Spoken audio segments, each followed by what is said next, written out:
Suppose करो turbine है, ये क्या है आपकी टरबाइन। टरबाइन में एक तरह की ये सारी क्या है ब्लेड्स है, ये सारी क्या है ब्लेड है, और पानी, ये पानी रखा हुआ है, ये पानी है और जो कि फ्लो कर रहा है, फ्लोइंग वाटर। तो कोई भी चीज अगर मूवमेंट में होती है, कोई भी चीज मूवमेंट में होती है तो it store some kinetic energy. उसके अंदर क्या है, कोई भी मूविंग चीज है उसके अंदर क्या है, काइनेटिक एनर्जी होती है। अगर हम लोग भी चल रहे हैं तो हमारे अंदर क्या है, काइनेटिक एनर्जी है। कोई भी व्हीकल चला रहा है, कोई साइकिल चला रहा है, कुछ भी चीज जो मूविंग में है उसके अंदर क्या है, काइनेटिक एनर्जी। ये फिजिक्स का कॉन्सेप्ट है जो आपने 12th क्लास में पढ़ा होगा। तो सिमिलरली यहां पे जो फ्लो ऑफ वाटर है, तो यह देखिए फ्लोइंग मास ऑफ वाटर मैंने लिख भी दिया, स्टोर्ड एनर्जी, और कौन सी एनर्जी, ये हमारी काइनेटिक एनर्जी, काइनेटिक एनर्जी। अब ये जो काइनेटिक एनर्जी है, काइनेटिक एनर्जी का मतलब क्या है यहां पर इस एग्जांपल में, flow of water, flowing mass of water, अगर ये इस टरबाइन की ब्लेड्स पर हिट करता है, इस टरबाइन की ब्लेड पे हिट करता है, तो ये जो टरबाइन है ये क्या करने लगेगी, ये टरबाइन जो है ये रोटेट करने लगेगी, इस तरीके से रोटेट करने लगेगी, ठीक है। इस तरीके से ये पानी आते जाएगा, यहाँ पे इस पानी आते जा रहा है और ये टरबाइन आपका ब्लेड्स के ऊपर हिट हो रहा है और पूरा का पूरा जो टरबाइन है वो क्या करने लग रहा है, रोटेट होने लग रहा है, ठीक है। मजा आ रहा है इस एग्जांपल में। चलो देखो, ये देखो पानी, अब ये जैसे इधर की ब्लेड आएगी, ये ब्लेड हमारी छूट गई कहीं पे है ना, चलो इसको मैं उठा के यहाँ पे रख देता हूँ, ये ब्लेड, ठीक है।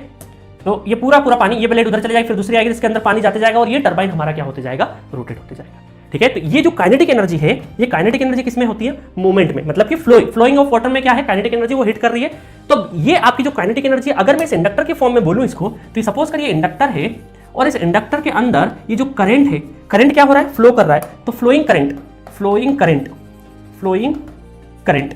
तो इसको आप किससे कंपेयर कर सकते हो, फ्लोइंग करंट को फ्लोइंग वाटर से कंपेयर कर सकते हो, फ्लोइंग वाटर, और इस इंडक्टर के अंदर जाएगा, जैसे टरबाइन रोटेट कर रहा है, तो ये क्या स्टोर करेगा, ये मैग्नेटिक एनर्जी स्टोर करेगा, मैग्नेटिक एनर्जी स्टोर करेगा, मैग्नेटिक एनर्जी स्टोर करेगा। और मैग्नेटिक एनर्जी को इसी वजह से हम क्या बोलते हैं, काइनेटिक एनर्जी भी बोलते हैं।